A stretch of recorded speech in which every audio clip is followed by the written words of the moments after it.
Assalamualaikum warahmatullahi wabarakatuh. Kembali kita berjumpa melalui video pembelajaran. Kali ini kita akan dalami lebih jauh tentang fosforilasi oksidatif melalui soal dan pembahasannya. Namun sebelumnya, supaya kita punya pemahaman dasar, dan ini mengulang dari materi sebelumnya, bahwa fosforilasi oksidatif di dalamnya itu sebetulnya ada dua proses yang terjadi, yakni sistem transfer elektron dan chemiosmosis. Sistem transfer elektron berkait dengan proses transfer elektron, dalam hal ini dari NADH dan FADH2, lalu diserahkan ke satu akseptor, dan selanjutnya diserahkan lagi ke akseptor berikutnya hingga akseptor terakhir, dalam hal ini adalah oksigen. Dan dalam proses transfer elektron ini ada energi yang kemudian digunakan untuk memompa proton ion hidrogen dari matriks ke ruang antar membran mitokondria, di mana pemompaan itu terjadi melawan gradien konsentrasi. Kemudian dalam hal chemiosmosis, ini adalah proses yang terjadi ketika ada aliran proton bergerak melintas masuk melalui ATP sintase, di mana energinya itu kemudian digunakan untuk mengikat fosfat anorganik ke ADP dan terbentuklah ATP. Nah, bagaimana kita bisa memahami lebih jauh perihal fosforilasi oksidatif ini?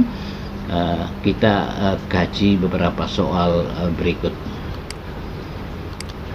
Yang pertama,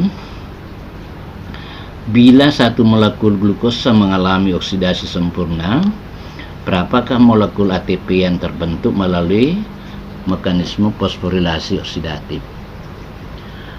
Oksidasi sempurna ini merujuk pada reaksi aerob, di mana satu substrat itu akan dioksidasi dan mengeluarkan CO2, H2O serta energi.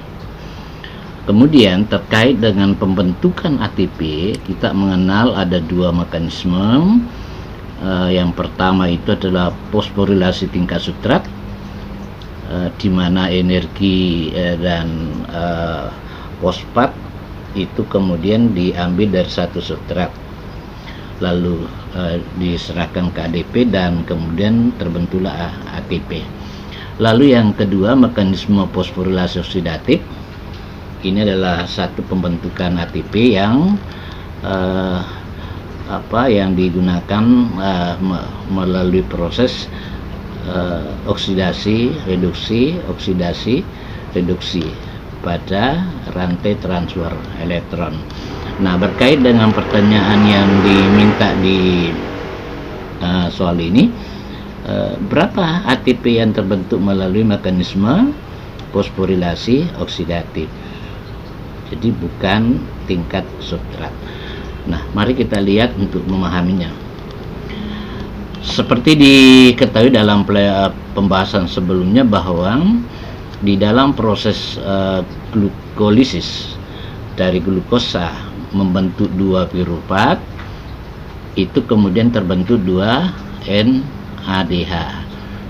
Terbentuk 2 NADH dalam bentuk tereduksi. Mengapa 2? Karena dari fruktosa 1,6 bisfosfat itu kemudian pecah menjadi DHAP dan gliseraldehyde 3 fosfat, lalu DHAP itu kemudian terisomerasi lagi menjadi gliseraldehyde 3 fosfat. Nah, dua molekul inilah yang mengalami oksidasi oleh NAD sehingga terbentuk NADH, ada 2. Selanjutnya piruvat kemudian masuk melalui jalur antara atau jalur transisi membentuk asetil CoA. Di dalam proses transisi ini terbentuk 2 NADH. Mengapa 2? Karena berasal dari masing-masing piruvat yang memasuki jalur transisi ini. Jadi ada 2 NADH.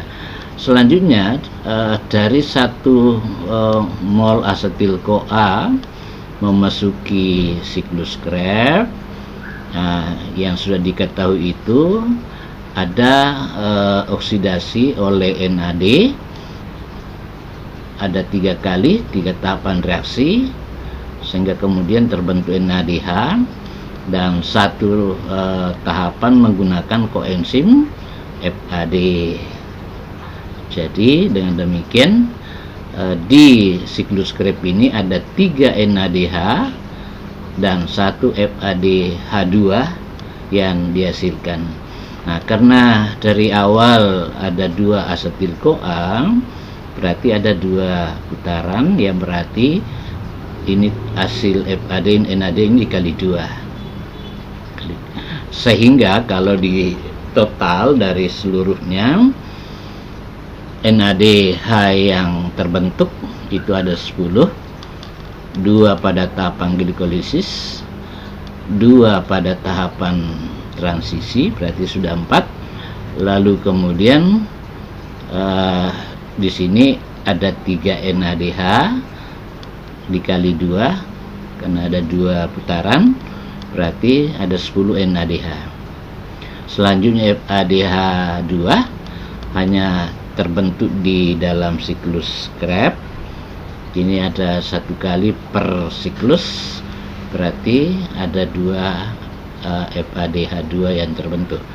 Dengan demikian, kalau setelah melewati proses fosforilasi oksidatif, maka NADH ini ekuivalen dengan 3 ATP, sehingga terbentuklah 30 ATP, dan 2 FADH2 ekuivalen dengan 2 ATP per FADH2 nya, sehingga ada 4. Dengan demikian 34 ATP yang diproduksi melalui mekanisme fosforilasi oksidatif. Sisanya itu tentu adalah fosforilasi tingkat substrat yang terjadi di glikolisis. Ini ada 2 kali per gliseraldehid, berarti totalnya ada 4 dibentuk. Di siklus Krebs ada 1 kali tahapan dikalikan dengan 2, berarti ada 2. Dengan demikian hasilnya yang terbentuk adalah 6. Tapi kalau dalam proses investasi tahapan glikolisis digunakan 2, maka berarti ada 4, sehingga total kalau kita mau hitung itu ada 38. Tentu saja ini terkait dengan shuttle yang dilewati oleh NADH di glikolisis masuk ke sistem transfer elektron. Oke, jadi jawabannya tentu adalah 34, berarti E. Baik, nomor selanjutnya, FADH2 dan NADH yang dihasilkan oleh oksidasi sempurna 1 asetil CoA ini menghasilkan berapa ATP? Ingat, 1 asetil CoA berarti hanya 1 putaran siklus Krebs itu. Berapa? Nah, kembali kita menghitung menggunakan ini siklus Krebs. Ya, jadi ada 3 NADH lalu 1 FAD, karena hanya 1 putaran, maka totalnya 3 kali 3 NAD lalu 1 kali 2 dengan FAD, sehingga totalnya sama dengan 11 ATP. Jadi jawabannya adalah C. Baik, nomor 3, bagaimanakah dari respirasi aerob yang menghasilkan jumlah produksi ATP terbesar. Ini tentu membutuhkan pemahaman berapa pada masing-masing tahapan. Seperti yang sudah diketahui, respirasi seluler bermula dari glikolisis, lalu jalur transisi yang disatukan dengan siklus Krebs, lalu kemudian rantai transfer elektron, lalu tersendiri menjadi fosforilasi oksidatif. Karena ini adalah soal. Baik, untuk menjawabnya maka kembali kita gunakan lagi gambar yang soal sebelumnya. Hanya kali ini yang ingin ditanyakan itu adalah terkait di tahapan mana jumlah ATP yang dihasilkan itu paling besar. Nah, kembali kita kaji glikolisis. Di sini ada 4 ATP yang dihasilkan, lalu 2 ini digunakan. Tapi yang ditanya itu adalah berapa ATP pada masing-masing tahapan itu. Nah, glikolisis 4 tambah 2 NADH. Ingat, ini belum bernilai ATP karena ia harus masuk ke rantai transfer elektron. Kemudian dari pirufat ke asetil, jalur transisi, di sini dihasilkan 2 NADH. Lalu tadi sudah dijelaskan di siklus Krebs ada 3 NADH dan 1 FAD, H2 yang terbentuk. Dan tahapan ini sesungguhnya hanya 1 ATP per putaran. Karena ada 2 putaran berarti hanya 2 ATP yang dibentuk di sini. Ini NADH dan FADH2 baru bernilai ATP ketika masuk di bagian sini. Jadi kesimpulannya apa? Baik NADH maupun FADH2 yang dihasilkan itu dibawa masuk ke rantai transfer elektron. Dalam hal ini adalah fosforilasi oksidatif. Jadi totalnya itu adalah ada 10 NADH dan 2 FADH. Dengan demikian kalau kita mau merinci total ATP yang dibentuk masing-masing tahapan, glikolisis hanya 4 yang dibentuk, transisi tidak ada, di siklus Krebs hanya 1, lalu kemudian di fosforilasi oksidatif melalui RTE dan kemiosmosis itu dihasilkan 34 ATP. Jadi jawabannya adalah melalui fosforilasi oksidatif. Namun demikian, sekiranya dalam soal lain tidak mencantumkan salah satu dari ini, jadi pilihannya misalnya tidak ada fosforilasi oksidatif, yang ada adalah rantai transfer elektron, maka jawabannya adalah RTE jika tidak ada opsi fosforilasi oksidatif. Baik, kita masuk ke nomor 4. Manakah dari pilihan berikut yang paling tepat menjelaskan mengapa oksigen diperlukan untuk respirasi aerob? Jadi mengapa? Nah, kita harus melihat peran dari oksigen itu sendiri. Baik, kita melihat opsi yang tersedia. Yang pertama, oksigen menyumbangkan elektron. Apakah betul elektron menyumbangkan elektron? Yang kedua, oksigen menerima proton. Apakah betul menerima proton? Yang ketiga, oksigen bertindak sebagai akseptor elektron, berarti dia penerima elektron. Dan yang keempat adalah oksigen secara langsung diperlukan untuk menyelesaikan siklus Krebs. Nah, yang mana pilihan yang paling tepat di sana? Mari kita lihat. Di dalam proses transfer elektron kelihatan sekali, karena yang ditanyakan adalah peran oksigen. Ini oksigen.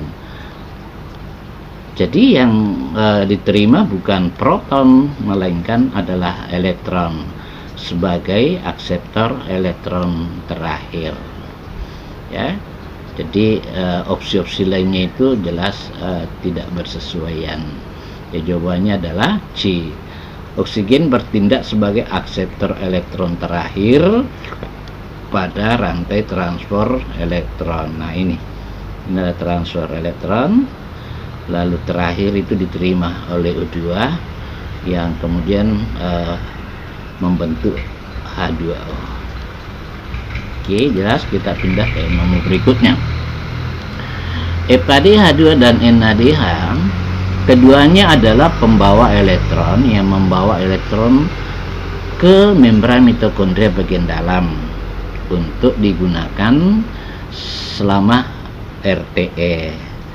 EPAD H2 menghasilkan lebih sedikit ATP daripada NADH. Sebetulnya inti soal ini adalah mengapa EPAD H2 menghasilkan lebih sedikit ATP daripada NADH, begitu. Nah, ini adalah alasan.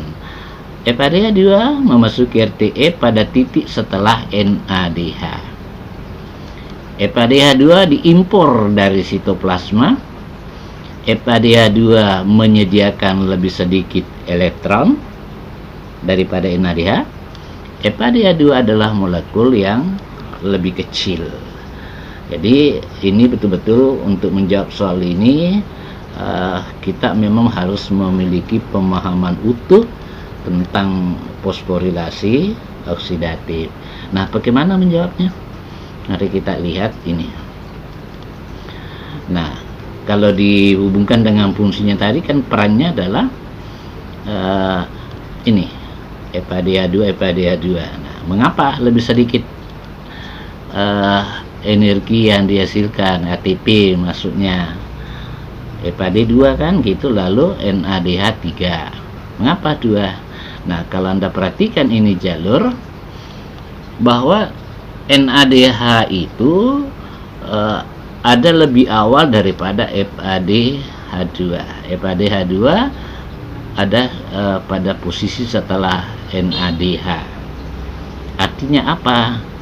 Pada tahapan yang tidak dilewati oleh EPAD H2 inilah kemudian nanti ada selisih energi yang kemudian itu bisa diekuivalenkan dengan 1 ATP, ya, 1 ATP.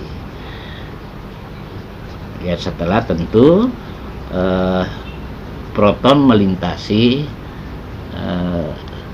ATP sintase gitu. Ya. Jadi jawabannya adalah EPAD H2 memasuki RTE pada titik setelah NADH. Dari sana menjadi jawaban mengapa lebih sedikit energi atau ATP yang dihasilkan.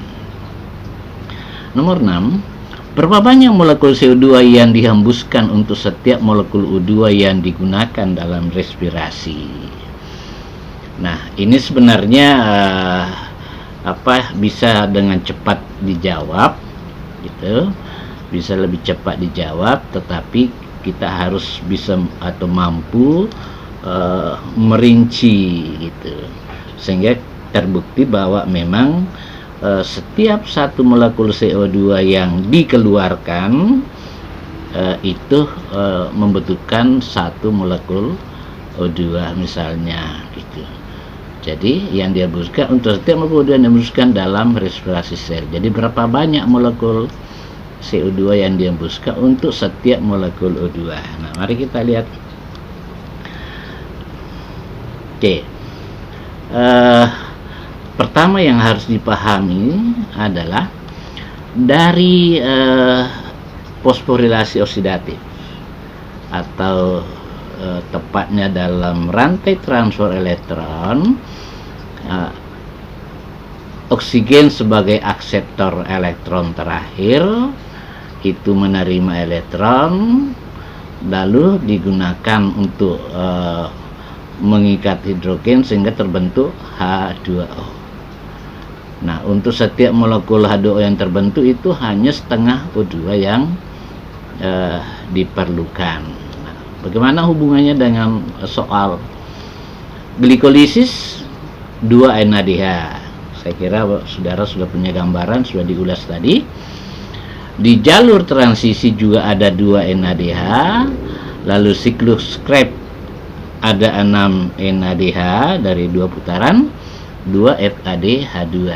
Jika dijumlahkan keduanya, artinya NADH, FAD di jalur di jalur baik mulai dari glikolisis, itu jumlahnya sama dengan 12.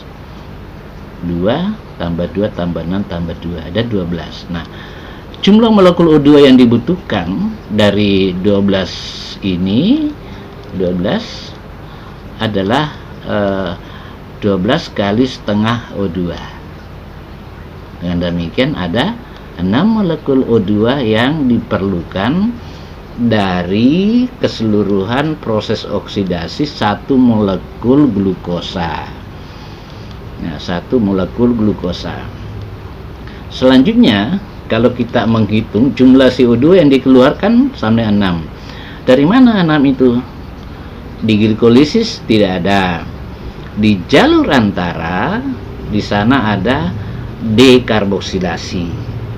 Dilepaskan 1 CO2 per mol pirufat menjadi asetil. Karena ada 2, berarti 2 dihasilkan di sana. Lalu kemudian di siklus Krebs ada 2 kali pengeluaran CO2. Saya tunjukkan di sini. Nah, yang pertama ada di bagian ini 1, karena suksinat isositrat itu C6, lalu alfa ketoglutarat C5, berarti ada 1. Lalu di sini lagi ada 1. Nah, karena ada 2 putaran, berarti ada 4 CO2 yang dihasilkan. Ditambah di sini ada 2, berarti 6. C6. Nah, ini.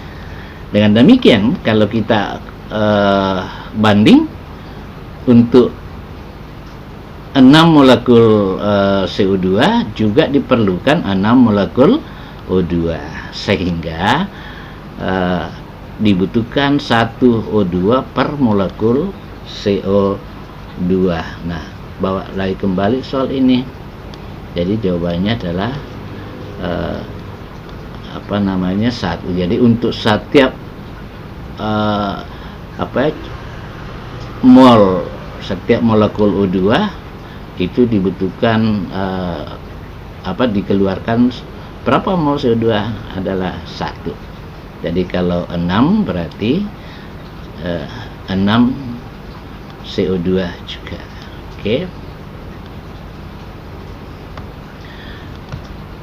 Baik, selanjutnya nomor 7.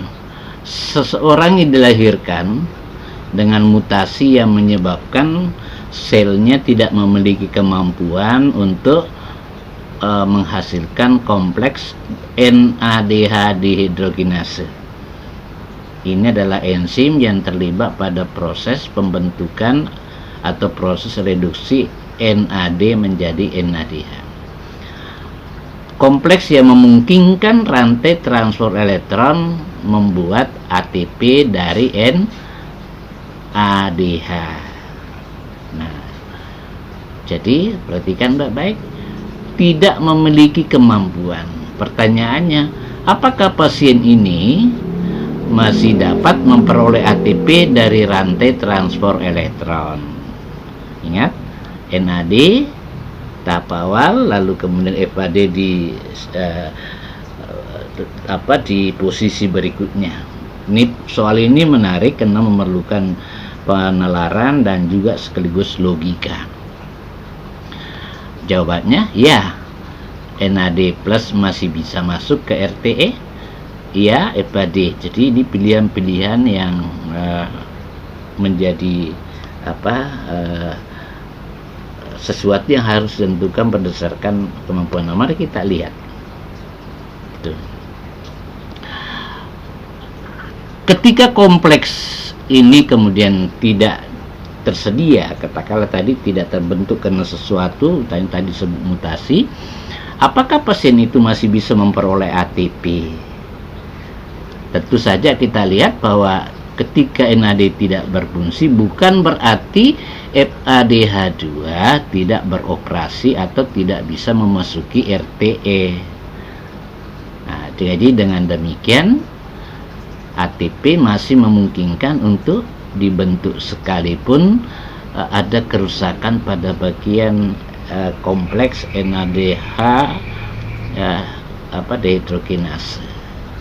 Oke, sudah jelas. Jadi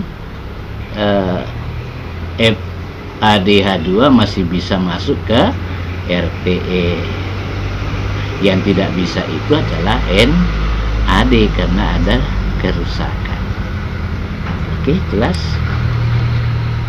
Apa yang terjadi setelah glikolisis ketika oksigen tersedia sebagai akseptor elektron? Tentu saja yang ini bisa kita jawab dengan mudah, sederhana. Apa yang terjadi setelah glikolisis? Ketika oksigen tersedia berarti aerob.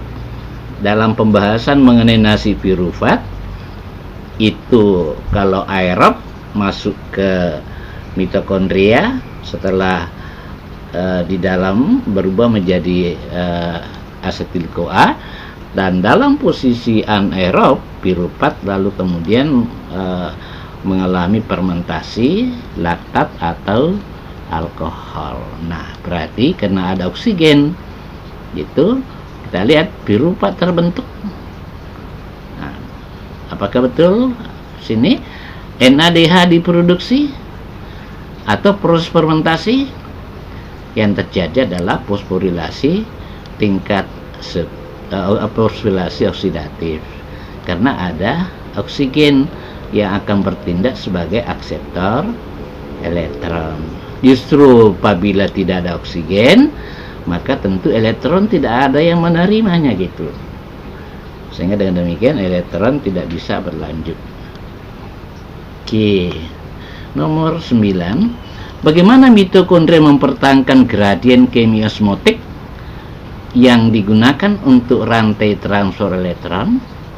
Bagaimana dia mempertahankan gradien itu?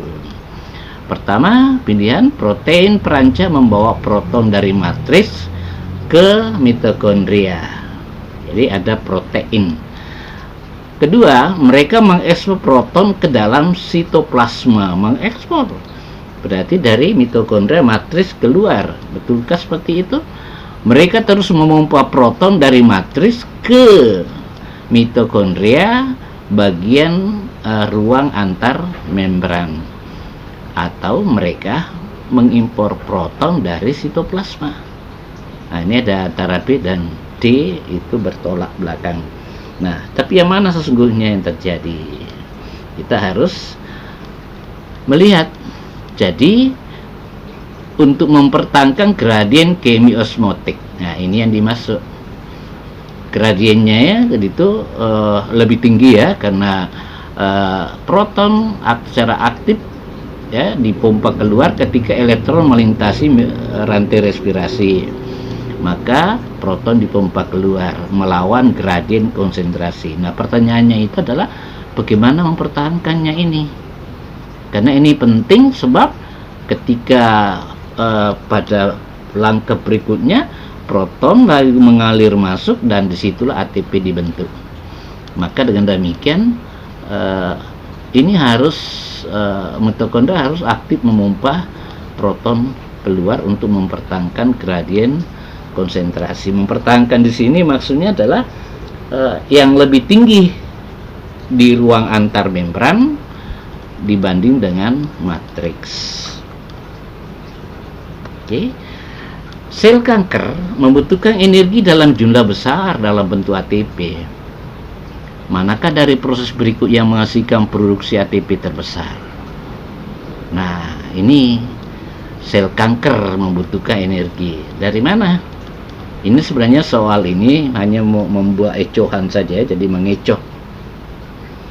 Nah, di sini glikolisis, fosforilase oksidatif, tingkat substrat atau siklus Krebs. Dari pembahasan tadi tentu saudara dengan mudah bisa menjawabnya. Sudah dijelaskan tadi melalui fosforilasi oksidatif 34 ATP sesuai dengan penjelasan nomor di atas. Manakah dari produk oksidasi glukosa berikut yang diperlukan untuk fosforilasi oksidatif? Cermati, manakah dari produk oksidasi glukosa berikut yang diperlukan? Nah, piruvat, NADH dan FADH, asetil-CoA, NADPH dan ATP. NADPH itu adalah nikotidamida adenin dinukleotida fosfat. Nah, yang mana? Tentu ini NADH, FADH juga. Manakah produk oksidasi glukosa? Tentu ini. Oke, NADH, FADH juga. Baik, saya kira itu beberapa contoh soal. Tentu saja esensinya adalah bukan pada materi dari masing-masing soal itu, tetapi bagaimana kemudian saudara bisa berpikir dan menguji pemahaman tentang fosforilasi oksidatif. Tentu saja pula bahwa ada berbagai proses contoh lainnya.